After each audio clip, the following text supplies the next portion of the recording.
अब ये तय करना है कि इस देश में मंदिरों की जरूरत है कि विश्वविद्यालयों की। अगर वो अमेरिका के लोग नस्ल भेद के खिलाफ लड़ सकते हैं तो भारत के दलित, पिछड़े, आदिवासी, भारत के गरीब मजलूम किसान जो पैदल अपने घरों को गए हैं, क्या वो भूल गए कि उनको दुख दर्द किसने दिया है? प्रधानमंत्री ने कहा था ना, आपदा को अवसर में बनाना, मैं उसी सूत्र वाक्य को पकड़ता हूँ। दंगे कराना हुआ, हिंदू मुस्लिम कराना हुआ तो बताया ना, कोई कोरोना मुसलमानों ने फैलाया, तबलीगी जमात में फैलाया और पूरे देश में यह चेतना चली गई।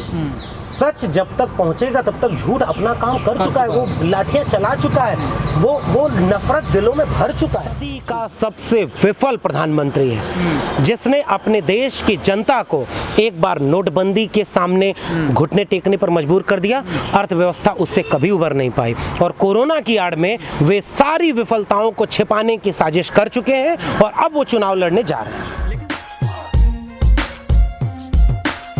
बिना तैयारी के अचानक नोटबंदी की शैली में प्रधानमंत्री आकर के लॉकडाउन करते हैं। दुनिया में ऐसा कहीं नहीं हुआ।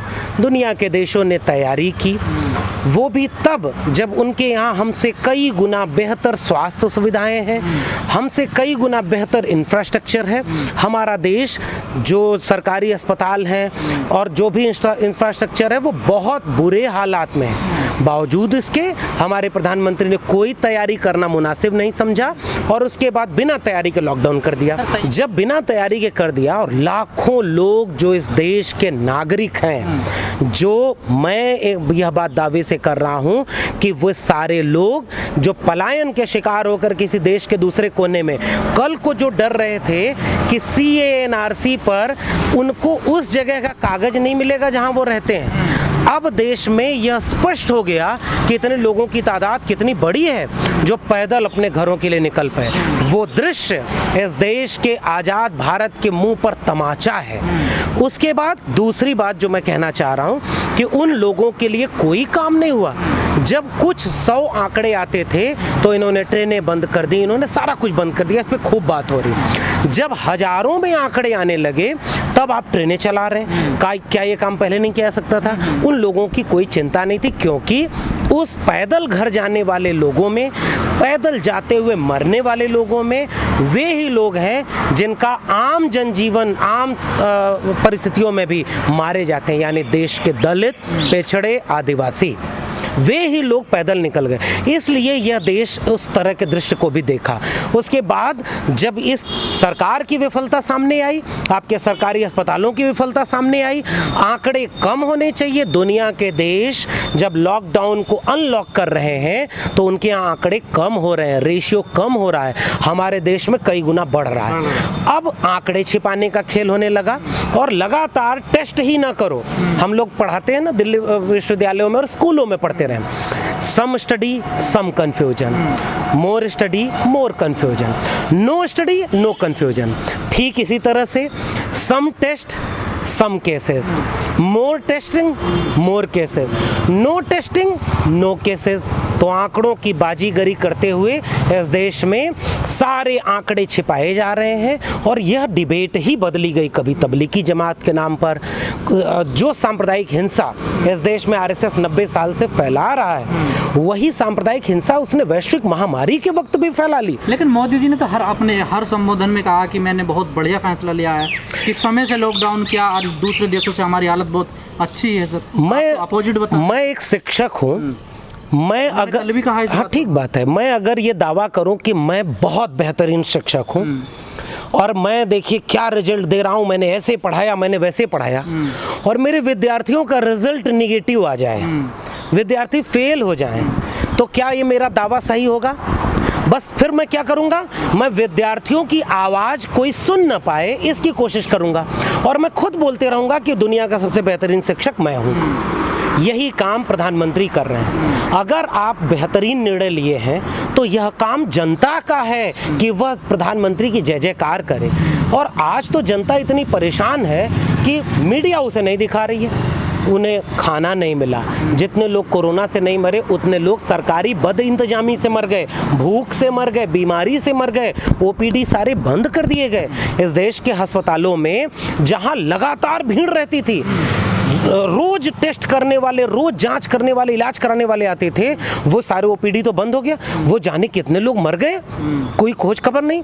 तो ये आंकड़े की बाजीगरी वह प्राइम मिनिस्टर कर रहा है जो अपने जनता की आवाज़ नहीं दिखा रहा, और उसकी गिरफ्त में मीडिया है। तो मीडिया यही शिगुफा फैलाएगी और यह सच नहीं जानने देगी कि प्रधानमंत्री के दावे झूठे हैं, और यह प्रधानमंत्री सदी का सबसे विफल प्रधानमंत्री है, जिसने अपने देश की जनता को एक बार नोटबंदी के सामने घुटने टेकने पर मजबूर कर दिया। अर्थव्यवस्था उससे कभी उबर नहीं पाई, और कोरोना की आड़ में वे सारी विफलताओं को छिपाने की साजिश कर चुके हैं, और अब वो चुनाव लड़ने जा रहे हैं। लेकिन सर, अगर हम विदेश नीति की बात करें, जिस प्रकार से जो हमारे पड़ोसी देश हैं लगातार सीमा पर तनाव है, और दुनिया में कहा जा रहा था, इस देश की मीडिया बता रही थी कि मोदी जी का पूरी दुनिया में डंका पिट रहा, वो अंतर्राष्ट्रीय नेता बन गए, लेकिन अब जब सीमा पर तनाव आया, नेपाल जैसा छोटा देश भी अब हमें धमकी दे रहा है। सर, मुझे लगता है कि जो ढपोर शंख वाला मामला होता है ना, वो बड़ा प्रसिद्ध किस्सा है पंचतंत्र का। ढपोर शंख का काम ही ये है बोलना, करना कुछ नहीं। जब आप झूठे गुब्बारे में हवा भर के दिखाएंगे कि यह इतना विकास होता जा रहा है, तो गुब्बारे के पकड़ ढीली होते ही हवा निकलने लगेगी। मुझे लगता है कि देश चलाना लफाजी का काम नहीं है, देश चलाना झूठ बोलने का काम नहीं है, देश चलाना बिकी हुई मीडिया के जरिए झूठ को सच बना करके पेश कर अपनी छवि सुधारने का काम नहीं है। देश चलाना, प्रधानमंत्री के पद पर बैठ करके नीतिगत फैसले लेना बेहद गंभीरता का काम है। आपने अब तक इस देश में केवल लफाजी की है, चुनावी वादों को कुछ कहा, और यही प्रधानमंत्री थे जो कहा करते थे कि मैं नसीब से इतना अच्छा हूं कि पेट्रोल के दाम कम हो गए, आपकी जेब में कुछ पैसे बचे कि नहीं। सच हकीकत कुछ और है। तो जुमलों की दास्तानें ऐसी ही जब उधड़ती हैं तो विदेश नीति, गृह नीति सब कुछ चौपट हो जाती है। वही इस समय भी हो रहा है। विदेश नीति में यह प्रधानमंत्री और देश पूरी तरह से इस सरकार की विफलता है कि वो चूक चुके हैं। लेकिन जब आप इतनी विफलताएं बता रहे हैं इस सरकार की, लेकिन जनता क्यों एक्सेप्ट कर रही है? मैं अभी भी कह रहा हूँ कि इस देश में लोकतंत्र उतना ही बचा है जितना इस देश में नैतिक मूल्यों का राजनीति में स्पेस बचा है। क्योंकि लोकतंत्र में मीडिया अपनी भूमिका निभाती है कि जब कार्यपालिका, न्यायपालिका, विधायिका उसके निष्पक्ष होकर के मीडिया अपनी आवाज़ दिखाती है, जनता किस तरह से सरकार की नीतियों को ले रही है इसकी आवाज़ मीडिया दिखाती है। पूरी की पूरी मीडिया जिस तरीके से जनता के खिलाफ खड़ी है, यह प्रोपेगेंडा वहाँ से मॉडरेट हो रहा है। इसलिए मेरा आरोप है कि जनता कबूल कर रही है, यह गलत है, यह झूठ है। प्रधानमंत्री और बीजेपी से इस देश की जनता का विश्वास उठ चुका है। जबरन किया यह विधायकों को खरीद करके सरकार बनी हुई चुनी हुई सरकारों को गिरा करके यह काम चल रहा है। तो अब इस देश में हालात ये बन चुके हैं कि सच को कितना बेरहमी से कुचला जाए, सच को कितना बेरहमी से दबाया जाए, यह काम सरकार से लेकर मीडिया कर रही है। इसलिए झूठ बोला जाता है कि देश में इनकी लोकप्रियता बढ़ रही है। मुझे लगता है कि बात चश्मे की है। हमारे आंखों पर अगर भक्ति का चश्मा है, हमारी आंखों पर किसी पार्टी या विचारधारा का चश्मा है, तो हमें सच नहीं दिख रहा है। तो हमें वह सच दिख रहा है जो बीजेपी और आरएसएस दिखाना चाह रही है। जनता त्रस्त है। बस दिक्कत क्या है कि विपक्ष, जो इस लोकतंत्र में विपक्ष की भूमिका होती है कि जनता के सवालों को उठा करके सरकार को घेरा जाए, यहाँ विपक्ष भी विफल हो रहा है। जनता नाराज है, लेकिन कुछ उसका ठोस परिणाम नहीं निकल रहा। प्रधानमंत्री ने कहा था ना, आपदा को अवसर में बनाना, मैं उसी सूत्र वाक्य को पकड़ता हूँ। दंगे कराना हुआ, हिंदू मुस्लिम कराना हुआ, तो बताया ना कि कोरोना मुसलमानों ने फैलाया, तबलीगी जमात में फैलाया, और पूरे देश में यह चेतना चली गई। सच जब तक पहुंचेगा तब तक झूठ अपना काम कर चुका है, वो लाठियां चला चुका है, वो नफरत दिलों में भर चुका है। तो ये है आपदा को अवसर में बनाना।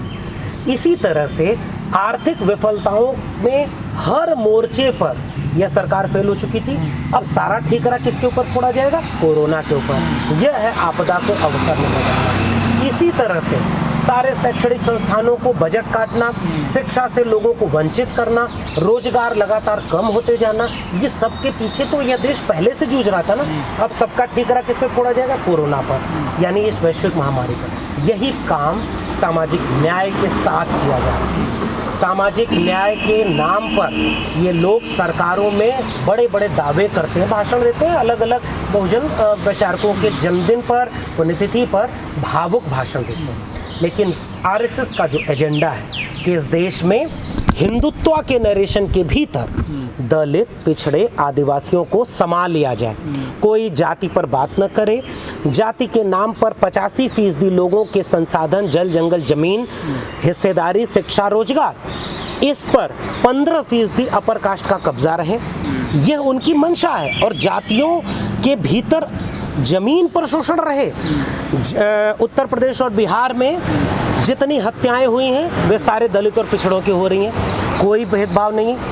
वहाँ कोई अपर कास्ट और सीधे बहुजनों के बीच सीधे युद्ध छिड़ा हुआ है। गाँव में घुस घुस करके पटेलों को, यादवों को, कुर्मी को, दलितों को, कुशवाहा को मारा जा रहा, हत्याएं हो रही हैं। और दूसरी तरफ न्यायपालिका के जरिए तमाम उस तरह की चीज़ों के ऊपर बाधा लगाने का काम किया जा रहा है जो कई दशकों की लड़ाई के बाद, सामाजिक न्याय के पुरोधाओं के संघर्षों के बाद हमें मिला था। इसलिए आरक्षण के खिलाफ वे लगातार काम कर रहे हैं। पहले उन्होंने ईडब्ल्यूएस आरक्षण लागू करके आरक्षण की मूल भावना को ध्वस्त कर दिया।